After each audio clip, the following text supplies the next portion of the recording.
भाइयों, सिंघम मूवी में एक लाइन थी और उसमें अजय देवगन ये कहता है कि गलत क्या है उसको जानने से फ़र्क नहीं पड़ता, गलत को सही करने से फ़र्क पड़ता है। तो इस बारे में हम लपोटा चिचा से थोड़े से बातचीत करने की कोशिश करेंगे आज, और जानने की कोशिश करेंगे कि भाई जब से वो यहाँ पे नेताजी बन के आए हैं तो तब से उन्होंने यहाँ पे आके क्या उखाड़ा। ठीक है, और हम जानना वाकई चाहते हैं कि ट्रांसपेरेंसी क्या है, क्योंकि ट्रांसपेरेंसी है ही नहीं।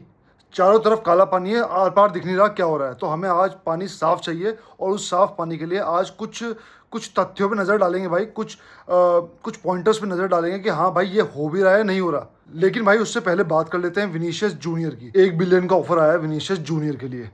अब इसको मड्रिड पॉइंट ऑफ व्यू से बात करते हैं, उनके कैरेक्टरिस्टिक्स के हिसाब से कि हाँ भाई ये ऑफर वो उनको एक्सेप्ट करना चाहिए या नहीं करना चाहिए। क्योंकि एज अ बारसा फैन भी मैं ये बात बताऊंगा कि हाँ भाई मड्रिड की किस चीज़ से, देखो ऐसा नहीं यार कि हम राइवल्स हैं तो मड्रिड हमें गाली दे और हम उनको गाली दें। हमारी कोई अच्छी चीज़ है, मैंने बहुत मड्रिड फैन ऐसे देखे हैं जो हमारी अच्छी चीज़ों को अच्छा बोलते हैं, और हम उन बारसा फैंस में से हैं, आप लोग उन बारसा फैंस में से हो, या जितने भी यहाँ पे इस चैनल को देखते हैं वो सब उन लोगों में से हैं जो फुटबॉल से प्यार करते हैं, जो सच से प्यार करते हैं, जो वो नहीं सुनना चाहते जो बस सुनाने के लिए हो, जो वो सुनना चाहते हैं जो वाकई फुटबॉल मार्केट में हो रहा हो। क्योंकि सच सुनने से ही क्लब ग्रो करेगा। तो एज अ बारसा फैन अगर मैं अपनी ओपिनियन रखता हूँ यहाँ पे ऑन विनीशियस जूनियर का 1 बिलियन का रिलीज क्लॉज जो सऊदी एक्टिवेट करना चाह रही है, भाई गलत भी हो सकता हूँ, लेकिन 1% मुझे मड्रिड से ऐसी उम्मीद है कि मड्रिड में ही वो कलेजा है, मड्रिड मैनेजमेंट में वो कलेजा है। मैं मैनेजमेंट की बात कर रहा हूँ, मड्रिड मैनेजमेंट में ही वो कलेजा है कि वो आउट ऑफ द बॉक्स जाके ऐसे डिसीजंस ले सकते हैं जैसे कि उन्होंने कैसीमीरो के उसमें लिया, तगड़ा प्रॉफिट कमाया। ठीक है, और ऐसे ऐसे कई प्लेयर्स हैं भाई, ऐसे कई प्लेयर्स हैं। टाइम पे कैसियास को रिटायर कर देना, ठीक है, टाइम पे हर बंदे को निकाल देते हैं। वो क्यों बेच देना चाहिए वो मैं अभी एक लॉजिक दूंगा, आप बताना कितना सही हूँ कितना गलत हूँ। अगर वो 2% विनीशियस जूनियर को बेच देते हैं सऊदी पे, तो भाई ऑलरेडी उनके पास एम्बाप्पे आ गया उस पोजीशन पे, तो वो अफोर्ड कर सकते हैं। हालांकि वो इस टाइम वर्ल्ड का बेस्ट लेफ्ट विंगर है, खुद मानता हूँ भाई, मैं कई बार बोला मैंने ये, और कोई भी टीम अपने बेस्ट बंदे को नहीं निकालेगी एक्सेप्ट रियल मैड्रिड। क्योंकि वही मड्रिड डीएनए, मड्रिड के डीएनए में ऐसी बात है कि अगर वो किसी भी बोलते ना लकड़ी को भी खिला देंगे ना चैंपियंस लीग में, वो भी उनको परफॉर्म करके दे देगी। तो विनीशियस अगर एक टाइम नहीं भी होता, हालांकि हल्का सा फर्क पड़ सकता है भाई। बात बताओ, कैसीमीरो के जाने पे क्या फर्क पड़ा, उखाड़ लिया यूसीएल। रोनाल्डो के जाने पे क्या फर्क पड़ा, बहुत बार उखाड़ लिया यूसीएल। तो वो टीम किसी प्लेयर की मोहताज नहीं है। तो मेरे हिसाब से अगर 2% अगर चांस है कि मड्रिड ने ये विनीशियस को बेच दिया 1 बिलियन में, जो कि तनख्वाह बता रहे हैं कि विनीशियस के कैंप ने अभी नेगोशिएट किया है कि भाई 297 मिलियन दो, ये दो वो दो, वो बात की बात है। तो भाई मड्रिड मैनेजमेंट के आगे हाथ जोड़ने पड़ेंगे हमें as a football fan. As a Barca fan मैं अप्रिशिएट करूंगा उनकी डेयरिंग को, लेकिन एज अ फुटबॉल फैन भाई मैं हाथ जोड़ूंगा मड्रिड की मैनेजमेंट के आगे कि भाई इतना कलेजा इतना गुर्दा तो मड्रिड में ही हो सकता है। और मैं कोई चाट नहीं रहा हूँ भाई, मैं कोई चाट नहीं रहा हूँ, मैं फैक्ट की बात कर रहा हूँ। अगर बारसा, देखो इस टाइम विनीशियस मड्रिड के लिए ऐसा है जैसे बारसा के लिए मेसी था। करेक्ट, आप खुद बताओ, बेस्ट प्लेयर मड्रिड में विनीशियस ही है। एम्बापे को मैं हमेशा, और बेस्ट ऑफ एम्बापे को भी बेस्ट ऑफ विनीशियस से नीचे ही रखूंगा भाई। विनीशियस एक अलग लेवल का प्लेयर है। एम्बापे को दो बंदे अगर पकड़ लें, एम्बापे हिल नहीं पाता इतनी आसानी से, और 5 में से 1 टेक ऑन नहीं ले पाएगा। लेकिन विनीशियस 5 में से 3 टेक ऑन निकाल देगा 3-4 बंदों के बीच में से। ठीक है, वो बंदा इरिटेटिंग है, एज अ बारसा फैन वो हमें इरिटेटिंग लगता है भाई, और लगना भी चाहिए जैसी उसकी हरकतें हैं। और बारसा फैंस नहीं भाई, वो हर एक तरह से अपोजिशन फुटबॉल टीम के फैंस को, फुटबॉल टीम के प्लेयर्स को बुरा लगता है क्योंकि वो प्रोवोक करता है। लेकिन इस चक्कर में हम उसकी क्वालिटी अनदेखी नहीं कर सकते कि वो प्लेयर कितने टॉप का है।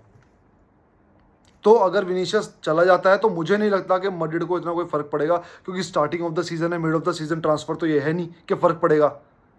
एम्बाप्पे आ ही गया है तो ऐसा भी नहीं कि विनीशियस के जाने से पोजीशन बहुत वीक हो जाएगी। अगर वीक होगी भी तो 1.5 से 2 महीने में एनकेलोटी इतना इतना केपेबल है कि एनकेलोटी टीम को उसको यूज टू करवा देगा। तो मुझे ऐसा लगता है कि मड्रिड को सेल कर देना चाहिए, क्योंकि देखो उनके हिसाब किताब तो वैसे भी तगड़े चलते हैं भाई। ठीक है, जिसको चाहते हैं लेके आ जाते हैं। 100 मिलियन में बेलिंगम आ गया, फ्री में एम्बाप्पे ले आए, अगले साल डेविस या कोई उठा के ले आएंगे भाई। उनके लिए मुश्किल नहीं है, क्योंकि उन्होंने अपने फंड्स, उन्होंने अपनी स्ट्रैटेजीज बहुत तगड़ी मैनेज की हैं। तो अगर विनीशियस को निकाल देते हैं तो पता नहीं भाई वो क्या लेके आ जाएंगे अगली बार। अब बात करते हैं भाई लपोटा चीचा के साथ। ये बहुत ही गहन टॉपिक होने वाला है भाई, लपोटा चीचा वाला, क्योंकि मुझे खुद नहीं पता इस पे मैं क्या बोलूँगा। क्योंकि रीज़न भाई, मैं हूँ कॉमर्स विदाउट मैथ्स, मेरे पे हिंदी थी भाई, मैं तो खुला बोल रहा हूँ, गणित मेरी समझ नहीं आती, अकाउंट्स मेरी समझ नहीं आती भाई, मैं तो बिल्कुल ठप हूँ ठप। मैं तो वो बंदा हूँ जो भाई गणित के पेपर में भी फर्रे लेके जाता है फॉर्मूलों के, कि चल फॉर्मूले के स्टेप के नंबर मिल जाएंगे, तो मुझे हिसाब किताब समझ में नहीं आता। लेकिन मुझ जैसे कई लोग भी होंगे जो जिनको बोलते हैं ना ज़मीनी हिसाब किताब समझ में आता है। भाई लपोटा आया, ठीक है, लपोटा सब ठीक करने आया था, मेस्सी के गले लगा, नकली उसने नौटंकी की। क्या उसको पता नहीं था कि मेस्सी चला जाएगा? हमारे पास इतना बजट नहीं है, क्या उसको पता नहीं था? उसको सब पता था, लेकिन उसने उसका कैंपेन उस पर चलाया, क्योंकि वो एक पॉलिटिशियन भी है, लॉयर होने के साथ साथ। माना, दुनिया मतलब ये दुनिया यूज़ करती है, वो भी माना। लेकिन आते ही मेस्सी नहीं रुका। फैंस के साथ खेलने का हक तेरे को नहीं है बेटा। प्लेयर्स के साथ तू खेलेगा, लेकिन फैंस के साथ खेलने का हक तेरे को बिल्कुल नहीं है। अब लपोटा आया, लपोटा ने क्या किया भाई, क्या किया? एक तरह से अगर मैं भारतीय भाषा में बात करता हूं, ठीक है, एक तरह से हम एशियन भाषा में बात करते हैं, क्योंकि सबका कल्चर लगभग सेम ही है। एक बड़े बूढ़ों की जमीन उसने गिरवी रख दी, एसेट, या फिर ये कहते हैं बड़े बूढ़ों की जमीन बेच दी, इन दोनों में से कोई भी काम कर दिया, तो भैया उसके रिटर्न में तू पैसे लेके आया ना। तूने अलग से क्या फंड जनरेट किए? अलग से किसी ने बोला कि सऊदी गया है 100 मिलियन की डील के लिए गया है, किसी ने क्या, यही बंदा, ये इनकी पीआर ही जाके ये सारे के सारे रूमर्स ना यहाँ पे डालती है कि चलो बोलो, फैंस चुप बैठेंगे मुंह पे उंगली रख के। भाई हम जैसे जो फैंस है ना, कट्टर फैंस, हम नहीं बैठेंगे भैया, हम तो कलेजे पे हाथ दे के पूछेंगे कि कलेजा आया कहां से। एक बात बताओ, इस बंदे ने लीवर खींच दिए सारे, लीवर, गुर्दे, फेफड़े, किडनी सब खींच दिए इसने। कहाँ हैं हम सीजन की शुरुआत में कि प्लेयर्स लीव करेंगे तब जाके फंड्स आएंगे, ये आएगा वो आएगा। 10 मिलियन में यूलियन अराहो चला गया, ठीक है, चला गया, क्या फर्क पड़ा उसका? अब भी क्या सुनने में आ रहा है? कर नहीं सकते, कर नहीं सकते। 40 मिलियन आए कंपनी से, इन्होंने बोला हो जाएगा, अब क्या बोल रहे हैं? कर नहीं सकते। हालांकि मैं रिपीट कर रहा हूँ पिछली वीडियो वाला, पर शॉर्ट में। अब नाइकी की और इन्होंने बोला स्पॉटिफाई की फंडिंग आएगी। कब आएगी चीचा, कब आएगी? ये जो पपलू है, मेरे को ऐसा लग रहा है ये पपलू यूज करेगा ये अगले सीजन के इलेक्शंस में, कि देखो देखो फंडिंग आ गई, मैंने कहा था फंडिंग आएगी, फंडिंग आ गई, और मेरे को वोट दो। इस सीजन का क्या, इस सीजन क्या करें भाई? देख ऐसा है, खुला बोल दो हमें आके कि इस सीजन हमें भैया, हम ना जीत रहे कुछ भी, हमसे उम्मीद मत लगाओ, हाँ, लेकिन इस टाइम तक हम जाके सब सही कर देंगे। अगर ये जलते तवे पे भी अपना पिछवाड़ा रख देगा ना भाई, तब भी भरोसा नहीं है, क्योंकि इतने झूठ बोल चुका, इतने झूठ बोल चुका, बोलते ना झूठ बोल बोल के इतना झूठ बोला कि एक टाइम के बाद जाके अगर वो बंदा सच भी बोलेगा, वो भी झूठ ही लगेगा। क्या एक्सपेक्ट करें इस बंदे से? इसकी पूरी टीम ही ऐसी है यार। एलेमनी ने इतनी तगड़ी तगड़ी साइनिंग हमें निकाल के दी, क्रिस्टियनसन फ्री में दिया, कैसी फ्री में दिया, ठीक है, लेवेंडोस्की भी निकाल के ले आया, वो रफीनिया भी निकाल के ले आया, अगले सीजन भी उसने तगड़े बंदे लेके आया, कुंडे निकाल के ले आया। उस बंदे को निकाला क्यों? उस बंदे को निकाला क्यों? सुनने में आया, देखो वो मेन तो वही जानते हैं, लेकिन जो सुनने में आया कि वो बंदे की कुछ कमीशन या वेज वो दे नहीं रहे थे, इसलिए वो चला गया। आपने उसकी वेज क्यों नहीं दी?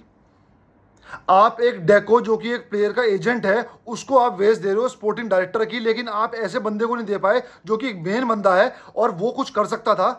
उसने लगभग सारी डील क्लोज की। अरे भैया उम्मीद से पहले उसने सारी डील क्लोज की। मैं एक टाइम जाके इतना निराश हो गया था कि मैंने बारसा के ट्रांसफर्स, जब लेवेंडोस्की जिस सीजन आया, मैंने देखने बंद कर दिए थे। हेयर वी गो जो टर्म है ना, हेयर वी गो फेब्रिजियो की, वो मैंने तब पहली बार सुननी शुरू की थी कि हमें हेयर वी गो हो गया।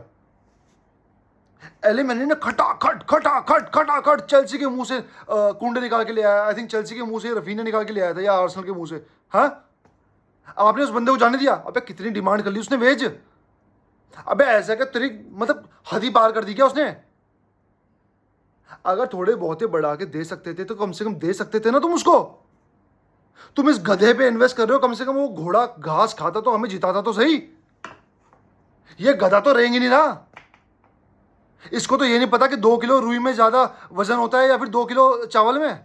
ये तो बोल देगा चावल में, जबकि इसको ये नहीं पता कि दोनों में बराबर है। ये तो उस लेवल का गधा है डेको। भाई मेरे को इरिटेट पता क्यों हो रहा हूं, आप भी हो रहे होंगे, क्योंकि यार ये सुन सुन के पागल हो गया मैं पागल हो गया भाई। एक पॉइंट और लो, इस बंदे ने बोला, इससे अभी ऑडियंस में किसी ने पूछा कि हाँ भाई निको आ रहा है, तो इस बंदे ने बोला नहीं नहीं हमारी टीम स्ट्रांग है। तुम्हारी टीम स्ट्रांग है, ऑप्टिमिज्म अच्छी बात है, मैं भी रहता हूँ, लेकिन इतना भी नहीं कि सच्चाई भूल जाओ। तू ऑल्मो भी इसलिए लेके आया क्योंकि तेरी बच जाती, बोलने लायक होता कि हम ऑल्मो लेके आ गए। इतना टाइम लगता है किसी विंगर के पीछे जाने के लिए? आप कहते हो हम एलीट क्लब है, ये क्लब है, तुम्हें पता है क्या? तुम्हें पता नहीं था कि वो बंदा लटका रहा है? जो बंदा इतना लटका रहा है क्या वो आ जाएगा? तुमने पहले इन्वेस्ट क्यों नहीं किया? हर बार का है भाई, जब से लपोटा आया है, इसकी भी मैं गलती नहीं कहता, लेकिन गलती एक चीज में है, सच ना बोलना। सच तो बोल फैन से। हम नहीं कहते तो अपनी जेब से पैसे डाल, हम तेरे को ये थोड़ी कह रहे हैं कि भैया तू चोरी डकैती कर, नहीं, लेकिन हमें सच तो बता कि हाँ कुछ हो सकता है या नहीं, ताकि हम वो मेंटालिटी लेके बैठेंगे। हम उम्मीद लगाते हैं आएगा, हम उम्मीद लगाते हैं आएगा, एंड में जाके होता है नहीं आया। दो चीजें हैं। अब इस ट्रांसफर विंडो में 30 से 31 अगस्त तक अगर लपोटा कुछ लेके आ जाता है विंगर तगड़ा, लेफ्ट विंग पे एक पूरी बात करेंगे हम, वो इस वीडियो में नहीं हो सकती क्योंकि इस वीडियो में थोड़ी फॉर्म, थोड़ा इमोशन अलग जा रहा है, वो अगली वीडियो में करेंगे। लेकिन अगर लेफ्ट विंगर ढंग का नहीं आया, या फिर पूरे सीजन में, ये तो क्या पहला कॉन्सिक्वेंस कि विंगर नहीं आया, ट्रांसफर विंडो खत्म, या फिर पूरे सीजन में अगर हम एक बड़ी ट्रॉफी नहीं जीते, फॉर एग्जांपल ला लीगा, और मिनिमम 2 ट्रॉफी नहीं जीते, ला लीगा या कोपा डेल रे, या फिर ला लीगा या स्पेनिश सुपर कप, और at least quarter to semifinals, at least भाई मैं चाहता हूँ हम जीते, लेकिन जो औकात है भाई, एटलीस्ट क्वार्टर टू सेमीफाइनल्स। तो चीचा ऐसा है, बोर या बिस्तरा पैके खुद ही पार हो रहे ना। इससे ज़्यादा सपोर्ट हम नहीं कर सकते। अबे इससे ज़्यादा सपोर्ट तो मैं खुद को नहीं करता। अगर मेरे से कोई काम नहीं होता ना, या अगर मेरे से कोई क्लिप अच्छी नहीं बनती भाई, मैं खुद को गाली देता हूँ यार, क्या हो रहा है, इतना टाइम क्यों लग रहा है भाई? ये तो 3 साल ले गया। ये एक बात और, स्टेडियम से इन्होंने बोला कि भाई जब कैंपनू का वो हो रहा था, मतलब लास्ट मैच खेला गया कैंपनू पे उस टाइम के, पुराने कैंपनू पे, कि भैया रिकॉर्ड रेवेन्यू आया है, शर्ट सेल से इतना रेवेन्यू आया है, ये आया वो आया। कहाँ है वो पैसा? वो पैसा है कहाँ? वो पैसा लटका रहा है। देखो भैया मैं फिर बोल रहा हूँ, मुझे घंटा समझनी है अकाउंट्स की, मुझे घंटा समझनी है मैथ्स की, मैंने शुरू में कहा आपसे, ठीक है? तो मुझे आम भाषा में समझाना लपोटा, क्या बारसा के फैंस या क्या बाकी फुटबॉल क्लब के फैंस सारे पढ़े लिखे हैं क्या? हमें आम भाषा में बताओ, इतना पैसा आया, इतना यहाँ पे गया, इतना यहाँ पे गया, इतना ये बचा, रिकॉर्ड रेवेन्यू के बाद भी तुम्हारे पे पैसा नहीं है, अराहो को बेचने के बाद भी तुम्हारे पे पैसा नहीं है, जूलियन अराहो की बात कर रहा हूँ, ठीक है, और 40 मिलियन आने के बाद भी तुम्हारे पास पैसा नहीं है, तो तुम पे पैसा होगा कब? देखो भाई एक पॉइंट में बार बार बोलता हूँ, जो प्लेयर्स हैं, अगर तुम्हारी औकात नहीं है कुछ किसी को लाने की, तो इन्हें ही रहने दो। अभी आ रहा है गुंडोगॉन को बेच देंगे, रफीनिया को बेच देंगे, तो भाई मेरा यकीन मानना, ये पता क्या बोलेंगे उनको बेचने के बाद भी, अगर वो चले भी गए, इतने पैसे नहीं आए कि हम और कोई साइन कर सकें। अगर इन्हें तूने बेच दिया ना भाई, ये मैं हाइपोथेटिकली बोल रहा हूँ कि अगर रफीनिया गुंडोगॉन को बेचने के बाद भी इसने बोला कि हमारे पास पैसे नहीं आए, हम कोई प्लेयर नहीं खरीद सकते, तो लपोटा ऐसा है, अंडरवेयर में ना तो गोल कीपिंग पे खड़ा कर देंगे स्टेगन की जगह। तमीज़ी बर्दाश्त नहीं है, ये झूठ बर्दाश्त नहीं है, वो तो हम सह रहे हैं क्योंकि हम क्लब से प्यार करते हैं, तुझसे प्यार नहीं करते हम। तू आया इसलिए था कि मेस्सी के बेस पे, वरना अगर मेस्सी नहीं होता ना भाई, शायद तेरे लिए बहुत मुश्किल होता इलेक्शन जीतना। मेस्सी के नाम पे जीता, उसको तूने धोखा दिया। तो भाई ये मुझे थ्योरेटिकल नॉलेज थोड़ी कम है, प्रैक्टिकली इसलिए मैंने जानने की कोशिश की, प्रैक्टिकली इसलिए मैंने आपसे बात करने की कोशिश की कि हिसाब जा कहाँ रहा है, पैसा जा कहाँ रहा है। तो भाई आपके जो थॉट्स होंगे मेरे को बताना कि भाई पैसा जा कहाँ रहा है, और आपके हिसाब से क्या हो सकता है अब इस विंडो में, या फिर इस सीज़न में एज पर परफॉर्मेंस और फाइनेंशियली हमारा क्या होगा। तब तक के लिए विस्काल बारसा।